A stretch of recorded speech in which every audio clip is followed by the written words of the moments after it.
It was one of Berlin's most talked about films because of the standout performance from a non-professional actor called Mwajemi Hussein. The Survival of Kindness is a deliberately obscure film.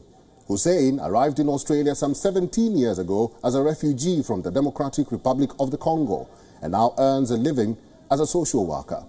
Her fight for equity in film hasn't gone unnoticed. Here now is her story.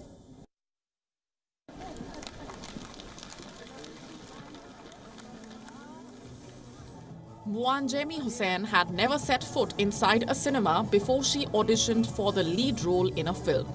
She auditioned for a film by one of Australia's most celebrated directors. Growing up in a village in the Democratic Republic of the Congo, there were no cinemas. In her 20s, fleeing war, she lived for 8 years in a refugee camp in Tanzania with her husband and children. She grew up in a poor family in the DRC's South Kivu region. When she was 13, an ethnic conflict broke out between her mother and father's families.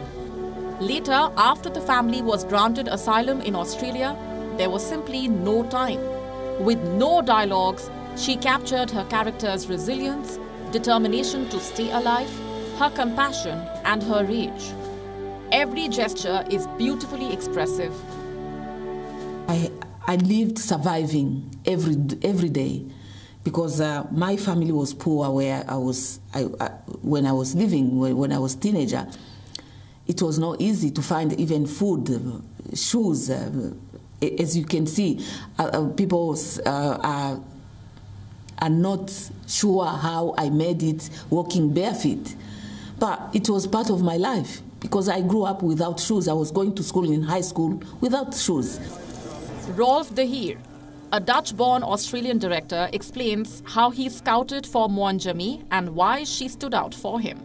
You know, there's no pool of actors in South Australia that includes choices about, you know, black women of that age. You know, they just aren't there because the parts aren't there for them. And in some ways, Mwajemi was a bigger risk because she was so out of the loop of that cultural business that has to do with acting and so on. But I thought with her, the chances were that we could get something great. With this other woman, it would be good, and it probably would never be bad. With Mwajemi, it could be bad, but it might be great. The film follows black woman as she escapes the cage and walks barefoot across a hellish landscape. She evades being captured by more masked white men who are rounding up people of color and putting them to work in chains. Hussein has lived through her fair share of trauma in real life. We should encourage everyone to support and to make sure to advocate for those who don't have a say. Many people are suffering in silence, for example. If we have opportunity to speak on their behalf, people should speak on their behalf. Her lead role in The Survival of Kindness got recognition. She was nominated at the Berlin Film Festival. Who was nervous at first about performing, now encourages others, especially those who are marginalized. She also campaigns for gender equity. Bureau Report, WION World is One.